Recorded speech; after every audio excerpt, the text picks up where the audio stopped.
Hello दोस्तों, आप सभी का स्वागत है मेरे यूट्यूब चैनल में। आज की कहानी है बेरहम आशिक भाग 15।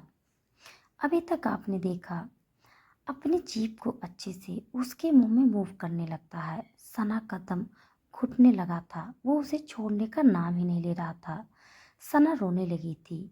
सच में वैद्य उसके लिए इस समय किसी जल्लाद से कम नहीं था और ना ही वो उसकी समझ में आने वाला था। सना के लिए वैद्य के कई रूप थे जिसे वो एक एक करके उसे वाकिफ करा रहा था। सना को नफरत थी इस शख्स से और उससे ज़्यादा नफरत अपनी नर्क जिंदगी से, जहाँ वो सांस भी खुल के अपनी मर्जी से लेना नहीं जानती थी। और अब आगे एक ब्लैक कलर की कार रॉय विला के बाहर आकर रुकती है, जो सना को ड्रॉप करती है और वहाँ से चली जाती है।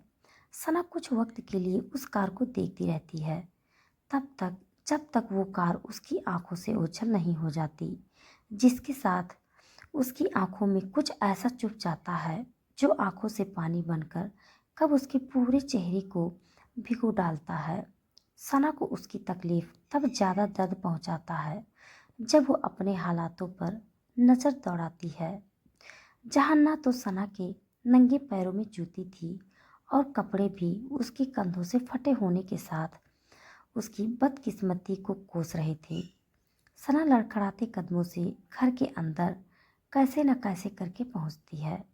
उसकी हिम्मत उसका साथ छोड़ने लगी थी, जैसे उस हैवान ने उसे बुरी तरह टॉर्चर किया हो, जिसके साथ जैसे ही सना की नज़र सामने की डाइनिंग टेबल पर पड़ती है तो फुर्ती के साथ उस तरफ बढ़ जाती है और कुछ भी बचा कुचा लेकर खाने लगती है। सना साथ ही में रो रही थी और कभी उन्हें खा रही थी, जैसे वो बहुत भूखी होगी। तभी उसे कुछ ऐसा होता है कि वो उस खाने को बीच में ही छोड़ती है और भागते हुए वॉशरूम के अंदर पहुंचती है और वॉशर के अंदर अपना मुंह डालते हुए उल्टी करने लगती है। सना की पूरी बॉडी कपकपाने लगती है, जिस चीज़ से वो डिजर्व होते हुए शावर ऑन करती है और उसके नीचे खड़ी हो जाती है। शावर का पानी सना की पूरी बॉडी को ठंडा कर डालता है और वो पहले से ज़्यादा पैनिक होने लगती है। सुबह हो चुकी थी और इस तरह कबीर सना को ढूंढते हुए शेखावत पैलेस से अपने रूम की तरफ बढ़ रहा था। उसे लग रहा था कि सना शायद वापस आ चुकी होगी। वैसे तो कबीर कभी भी सना की फिक्र नहीं करता था, पर जब से उसने सना को वैद्य के साथ इतना क्लोज पाया था, तब से वो सना के लिए कुछ ज़्यादा ही ऑब्जेक्टिव हो चुका था। कबीर जैसे ही अपने रूम का दरवाज़ा खोलता है तो कमरे में सना को न देखकर वो पहले से भी ज़्यादा परेशान हो जाता है। कबीर दोबारा से कॉल डायल करता है, पर आगे से किसी का कोई भी आंसर न पाकर वो चिंता में पड़ जाता है। उसके चेहरे पर घबराहट साफ दिख रही थी। कबीर को गुस्सा आने लगता है। अब इस औरत का कुछ ज़्यादा ही हो रहा है। मैं कुछ बोल नहीं रहा तो अब पूरी रातें भी उसकी बाहों में गुजारी जा रही हैं। गलती मेरी है, मैंने उसे वैद्य के साथ कुछ ज़्यादा ही ढील दे दी है। कहीं वो सना को हमेशा के लिए नहीं, मैं उसे पहले उस औरत की जान ले लूँगा। कबीर गुस्से में खुद से बड़बड़ा रहा था कि तभी वॉशरूम का दरवाज़ा खुला हुआ दिखता है, जिसके अंदर से शावर की आवाज़ आ रही थी, जिसे सुनते ही कबीर को अगले ही पल कुछ समझने में देरी नहीं लगती और वो वॉशरूम के अंदर एंटर हो जाता है।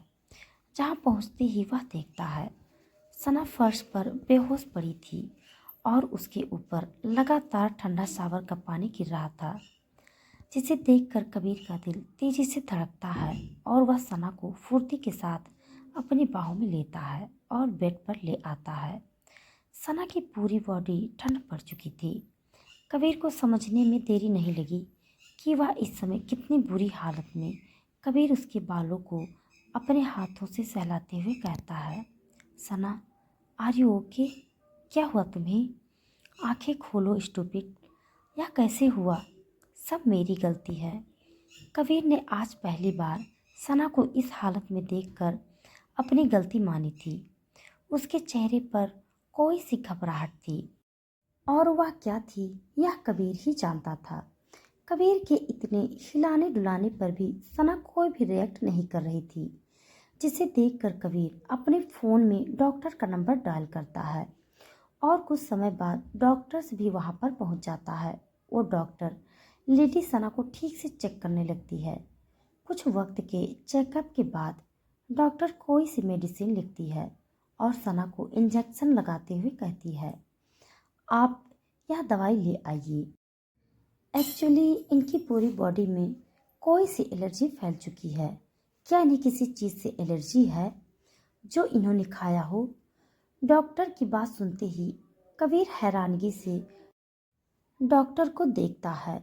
वह 1 साल से उसके साथ रह रहा था, पर उसे नहीं पता था कि उसे किस चीज़ से एलर्जी है। कबीर उस पर्ची को लेते हुए कहता है, मुझे नहीं पता, मैं यह दवाई लेकर आता हूँ। और ये कहते ही वो सना के पास लोवा को भेजता है, जो वहाँ पर पीहू की देखभाल के लिए रखी गई एक मेड थी।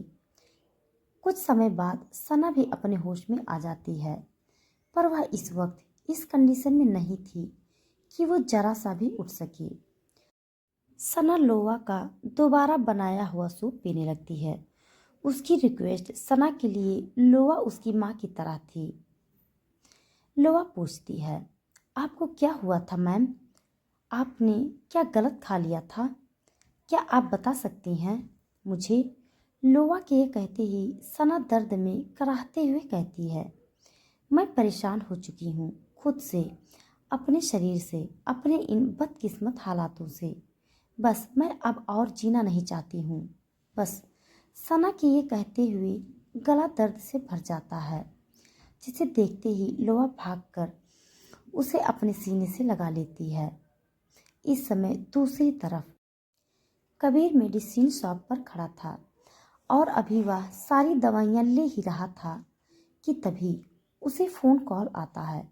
फ़ोन पर एक भारी आवाज़ उसके कानों में पड़ती है, जो एक पल के लिए उसके हाथ पैर ठंडे कर देने के लिए काफ़ी थी। मुझे अभी तुम्हारी वाइफ की ज़रूरत है। क्या तुम खुद उसे ड्रॉप करोगे या मेरे पर्सनल बॉडीगार्ड उसे ड्रॉप करने वहाँ आए? ये आवाज़ किसी और की नहीं थी, साक्षात वैद्या की थी, जो एक तरफ से उसे सना को अर्जेंट उसे इस वक्त मांग रहा था, या यूं मानो उसे ऑर्डर दे रहा था। समय अपने पास आने के लिए कबीर को ऑर्डर दे रहा था। कबीर की हड़बड़ाहट में जवान फिसलती है और वैद्या से कहता है, वो अभी आने की कंडीशन में नहीं है।